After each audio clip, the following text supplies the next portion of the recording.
Vamos a terminar esta noche con alguna parte del estudio, todavía tenemos bastante por delante. Eh, si bien quedan pocos versículos, pero uno que se comienza a zambullir y a meterse en la palabra del Señor y te das cuenta que hay muchísimo para aprender, para conocer, muchísimo para poder aplicar a nuestras vidas. Y, y venimos viendo, nos comentaba César hace una semanita atrás, cómo Filemón tenía un testimonio poderoso, ¿no? Cómo el testimonio de él había llegado a muchísimos lugares, el hecho de que él abriera su casa, de que sirviera a las personas, el hecho de que Pablo con esa mirada espiritual, ¿no? A veces hacemos miradas sobre las personas que muchas veces no son espirituales. Tratamos de ver el aspecto solamente exterior. Y me acuerdo cuando David iba a ser elegido, que iban pasando los hijos delante de Samuel y Samuel miraba todo lo que tenía afuera, todo su esplendor, su grandeza, su fuerza, su capacidad para hablar, tal vez su presencia miraba, pero no miraba el corazón. Y el Señor le tuvo que decir una respuesta muy poderosa, dice, yo realmente desecho lo que está afuera y miro realmente el corazón, lo que está allí, lo que realmente maneja la persona, porque la parte exterior la puede manejar el mundo, nos puede enseñar modas y cosas, pero la parte interior es la que realmente termina manejando la vida de las personas. Y Pablo lo dice acá con respecto a Filemón, dice, porque oigo del amor, el versículo 5, que tienes para con el Señor, y después dice para con todos los santos. Y eso es lo interesante, que Pablo estaba viendo el proceso que Dios había hecho en la vida de Filemón. ¿Quién más como Pablo que lo pudo conocer, que lo llevó a los pies de Jesucristo para saber el antes y el después que había en la vida de Filemón? Y lo que hoy estaba viviendo Filemón justamente era esa cercanía y esa relación con el Señor estrecha. Ahora, dice el versículo 8, si has hecho la lección, te vas a encontrar que el título dice la intercesión por Onésimo.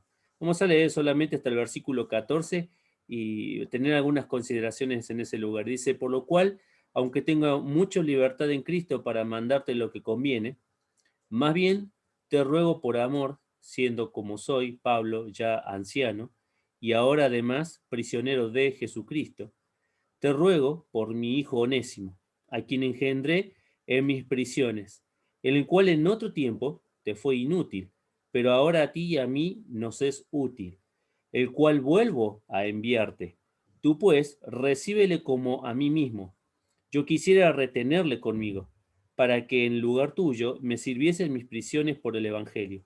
Pero nada quise hacer sin tu consentimiento, para que tu favor no fuese como de necesidad, sino voluntario. Sí, acá comienza ya el escritor a apelar al corazón de Filemón, a apelar a la razón de Filemón por Onésimo. Pero hay cositas que quiero que prestemos atención. Son tres, pero cada una de estas tres cosas se divide en dos. Lo primero que encontramos en estos versículos que hemos leído es que hay dos formas de pedir o de ejercer una petición sobre otra persona. Y Pablo presenta las dos formas aquí en este versículo 8. Dice, por lo cual, aunque tenga mucha libertad para mandarte, ¿sí? La primera forma. Después dice el versículo 9, más bien te ruego por amor. Dos cosas distintas, dos cosas de encarar una situación conflictiva o una situación problemática, una situación con mi hermano de la fe, con mi hermano en casa de sangre, una situación para encarar a mis hijos cuando los quiero aconsejar. Podemos tomar la postura de decir, te mando para que haga las cosas, o podemos rogar. Ahora, mandarte, acá en el original, la palabra que utiliza es epitazo, que significa ordenar o mandar con sentido de ejercer sobre la otra persona un dominio. Y después el ruego, que utiliza una palabra que nada que ve, dice paracaleo, dice llamar cerca a uno para invocar, para tratar de hablar con esa persona. Pablo podría haber elegido mandar, pero sin embargo escogió pedir con ruego. Ahora, hay que entender esta situación entre Pablo y Filemón. Hay tres cosas que están escondidas acá. Lo primero que había para con Pablo y con Filemón es que había una relación espiritual. Recién lo decía cuando comenzamos, Pablo lo llevó a Filemón a conocer a Jesucristo. Pablo conocía cómo era Filemón sin Cristo y lo conocía ahora cómo era con Cristo. Había una relación de amistad, había una cercanía como si fuera su padre y su hijo. Así lo presenta Onésimo él, a quien engendré, dice, a este hijo en mis prisiones. Pero había una relación espiritual muy cercana entre Pablo y Filemón. Es tanto que Pablo conoce muchísimo de él y conoce su testimonio. Y eso es una de las cosas, o un punto fuerte, ¿sí? Que nosotros debemos aprender a valorar en la vida cristiana. ¿Cuántos de nosotros necesitamos tener amistades espirituales? ¿Cuántos de nosotros necesitamos apoyarnos en personas espirituales? ¿Cuántos de nosotros necesitamos abrir nuestro corazón con personas espirituales a quien le podamos contar las cosas que nos pasan, a quien pedir un consejo para tomar una sabia decisión, a quien buscar orientación para que nuestra vida realmente camine delante del Señor de una manera recta? No porque seamos rectos nosotros, sino porque caminemos en el camino único verdadero. Por eso Jesucristo dijo, yo soy el camino, la verdad y la vida. No hay otra forma de caminar. Y debemos buscar en aquellas personas espirituales el consejo. Pablo tenía una relación estrecha con Filemón. La segunda de las cosas, que Filemón tenía un testimonio de vida. ¿Sí? Si ustedes se dan cuenta, ahí lo mencioné apenas empezamos, Pablo dice, yo oigo del amor que tú tienes, versículo 5, y de la fe que tiene hacia Jesús y para con todos los santos. Había un testimonio por parte de Filemón, no era cualquier persona Filemón. Eso no lo quería, no estoy diciendo que sea mejor que otras personas. Filemón tenía un testimonio de vida que era respaldado por su relación con el Señor y su relación con las personas. Y tal vez algunos de nosotros, muchas veces cuando estamos en el mundo, nos movemos en la iglesia, o tal vez dentro del contexto de la iglesia nos movemos como los santos. Y mientras estamos en la reunión presencial, por ahí nos portamos bien, hacemos las cosas bien, no se nos sale una palabra fuera de lugar, no metemos la pata, somos seres humanos y nos podemos equivocar. Una cosa es que uno se equivoque una vez, se equivoque dos veces, pero la otra es cuando hay una constante en nuestra vida que aflora cada vez hacia afuera. El Señor Jesús decía que de la abundancia del corazón habla la boca, y todo lo que está adentro, tarde o temprano sale hacia afuera. ¿Qué es lo que salía de Filemón hacia afuera? Su amor por el Señor. Había una vida espiritual. Había una persona a la cual se le podía acercar y decir las cosas. Es más, Pablo cuando hace esta apelación de escribirle por Filemón, dice en el versículo 21, te he escrito confiando en tu obediencia. Y es más, dice, sabiendo que harás aún más de lo que te digo. O sea, fíjense en el conocimiento que tenía Pablo con respecto a Filemón, pero también el testimonio que Filemón tenía para con las personas. Todos hablaban de la que, del servicio que prestaba Filemón. Ahora, no es para entrar en preocupaciones y ponerse nervioso, pero ¿qué dice la gente de nosotros? ¿Qué dice nuestras acciones de nosotros mismos? ¿Qué dice Dios con respecto a nuestro accionar? ¿Estará de acuerdo con lo que pienso? ¿Estará de acuerdo, Señor, con lo que siento? ¿Estará de acuerdo, Señor, con las cosas que hago? ¿Cómo ordeno mis prioridades? ¿Cómo le doy lugar al Señor en mi vida? Filemón era un hombre que tenía este testimonio. Y otra cosa más, había una proyección, la tercera de las cosas, en la vida de Filemón. Fíjense que la iglesia comenzaba en su casa, versículo 2, cuando comienza a la hermana Apia y a Arquipo, nuestro compañero de milicia, y a la iglesia que está en tu casa. El lugar donde había comenzado a funcionar la iglesia era la casa de Filemón. Tal vez decía ahí el escritor, por lo grande, por tal vez su posición económica, tener una casa grande, poder acoger a personas, pero él había abierto su casa, había una proyección. El evangelio no terminaba de las puertas hacia adentro. Al contrario, las puertas de esa casa estaban abiertas para que el evangelio fluyera. ¿Y saben dónde comienzan los cambios, queridos amigos, hermanos? ¿Dónde comienza la verdadera vida? Allí en casa.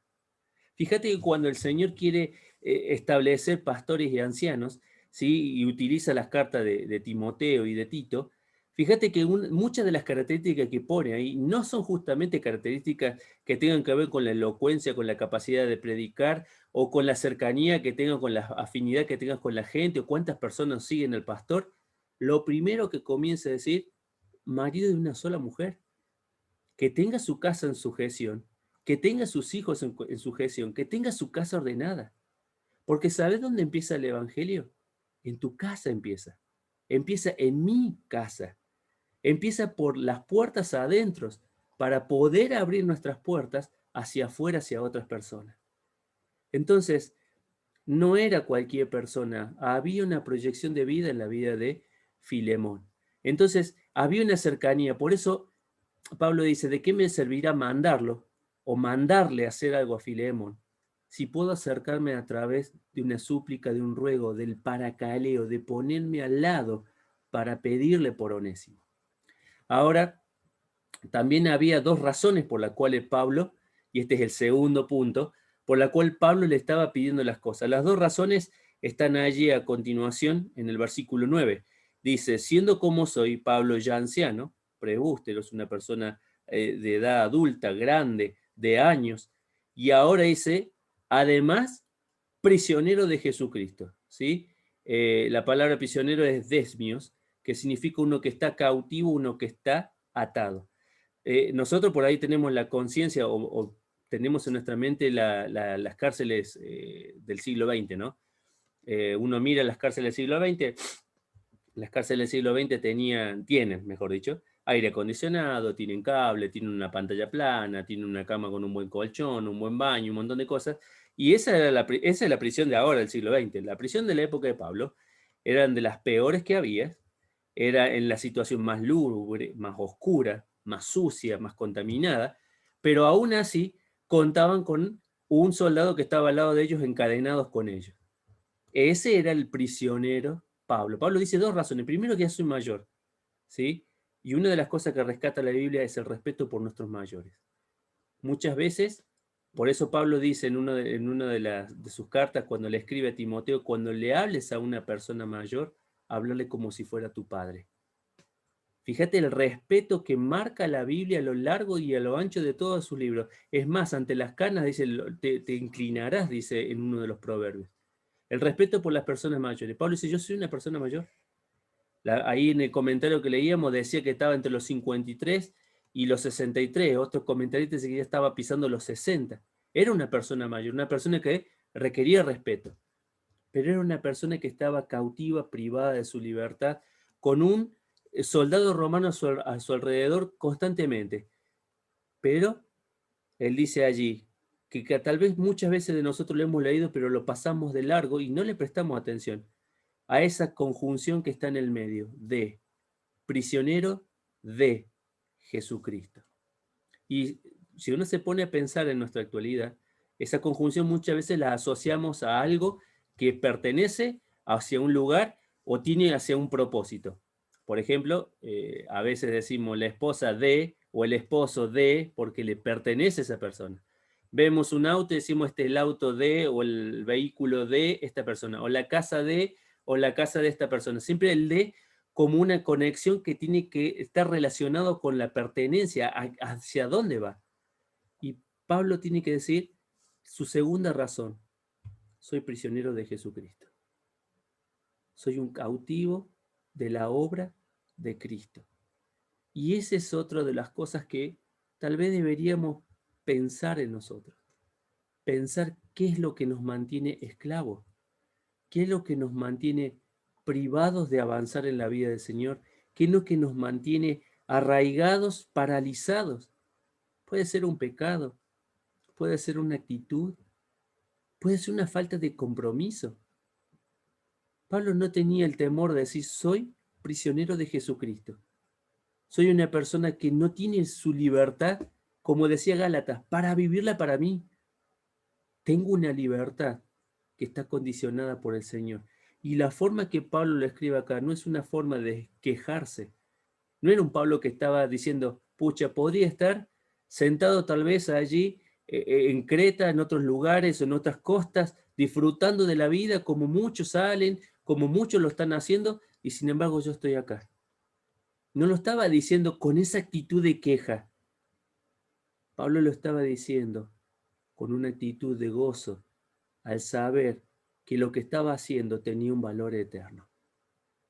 Filipenses, que leíamos la otra vez, Decía, todo lo tengo por basura.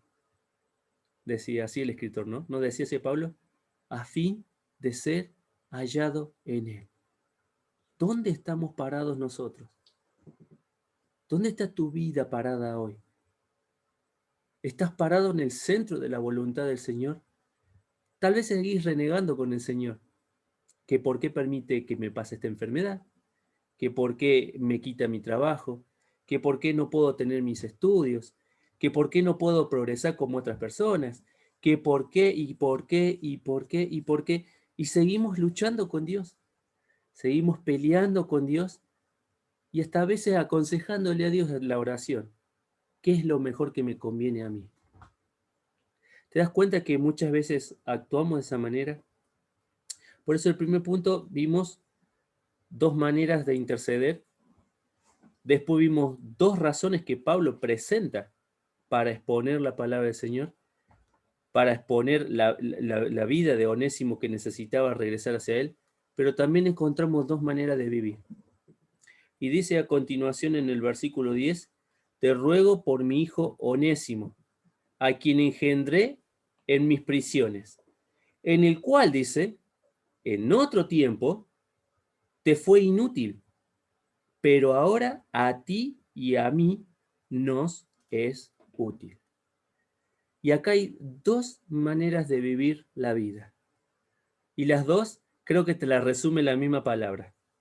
O podés ser una persona útil a la obra y a la causa del Señor, o podés ser una persona inútil.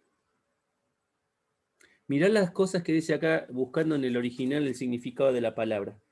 La palabra inútil significa gestos, ¿sí? Con una J, que significa una persona ineficiente, una persona perjudicial.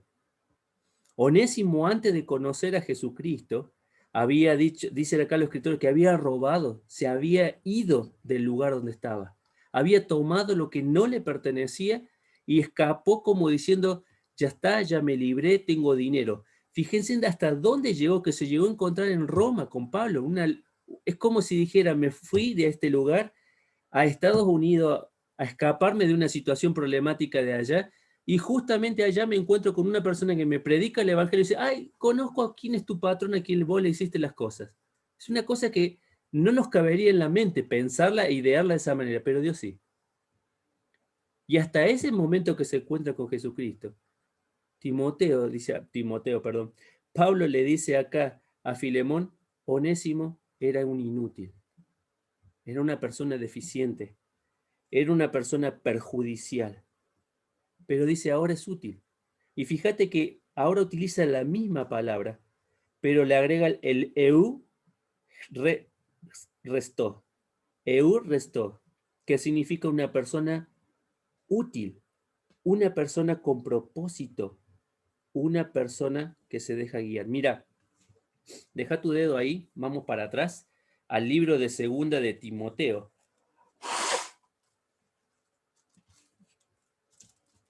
Libro de Segunda de Timoteo, capítulo 2, porque en el mismo lugar del capítulo 2 de Timoteo, Segunda Timoteo, capítulo 2 y versículo 21, el escritor utiliza, Pablo vuelve a escribir el mismo verbo, el eugeristó, que significa también útil, y dice capítulo 2 de Segunda Timoteo, versículo 21. Así que si alguno se limpia de estas cosas, será instrumento para honra, santificado, ¿qué dice? Útil al Señor y dispuesto para toda buena obra. Ahora, en base al contexto, ahora la palabra útil en este lugar tiene otra connotación. No tiene una connotación solamente de utilidad de ser una persona con un propósito. Acá dice en el original, usado con facilidad. O sea, ¿entendés la idea de lo que está diciendo el escritor con respecto a la palabra útil? Una persona útil, está diciendo la palabra de Dios, es una persona que se deja utilizar con facilidad. Ahora yo te pregunto, ¿cómo estás viviendo la vida?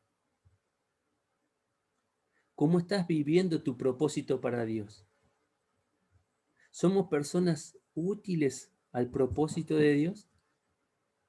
¿Soy una persona que puede ser utilizada por el Señor, que puede ser moldeada por el Señor, que puede ser guiada por el Señor, que puede ser formada por el Señor? O tal vez somos de esas personas que no nos gusta que nos digan nada, que mientras no me digan A, B, C, D o lo que sea que me tienen que decir, estoy contento, estoy gozoso, pero cuando alguien se acerca para decirme, mira lo que dice la palabra del Señor, o mira cómo puedes tomar esta decisión, o mira lo que dice la palabra del Señor con respecto a tu vida, ya comenzamos a dejar de ser personas que se dejan guiar para poder ser personas usadas con facilidad.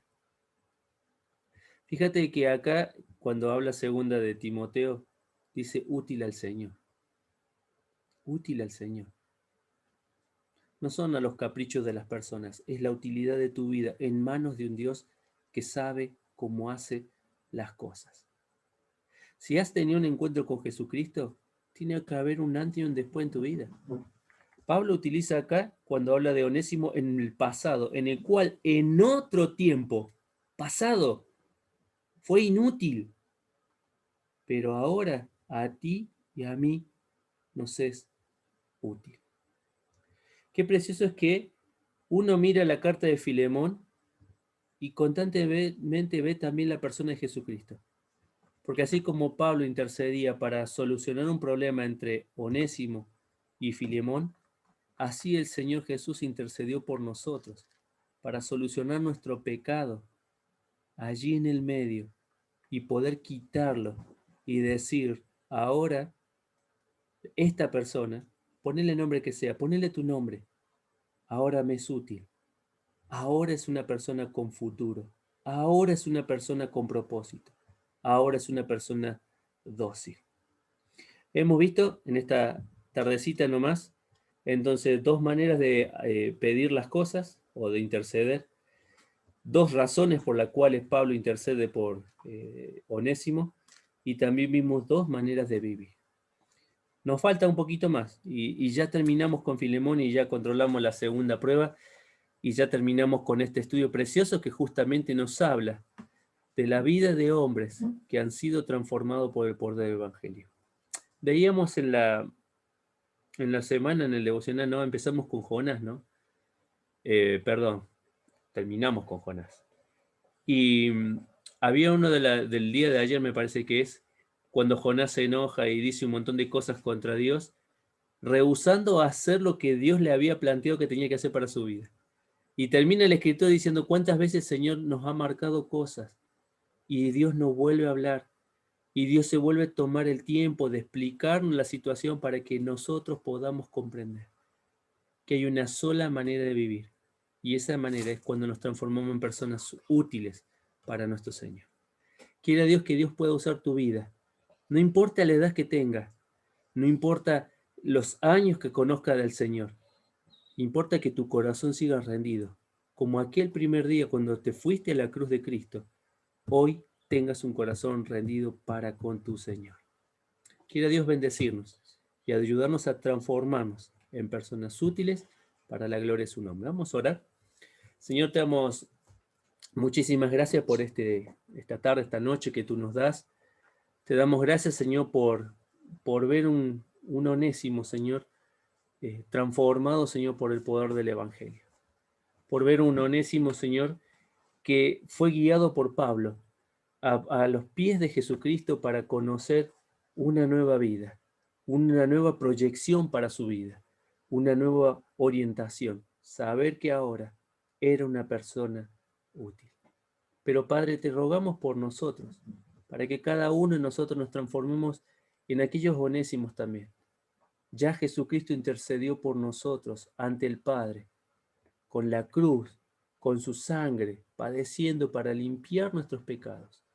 Y hoy nos da la libertad, no para vivirla así nomás la vida, no para decir ya soy salvo, no necesito nada más, sino para encontrar el propósito para la cual tú nos has salvado y rescatado, Señor, de la condenación eterna. Por eso te rogamos por cada uno de los corazones, te rogamos por el nuestro principalmente, porque sabemos que hoy tú lo ves.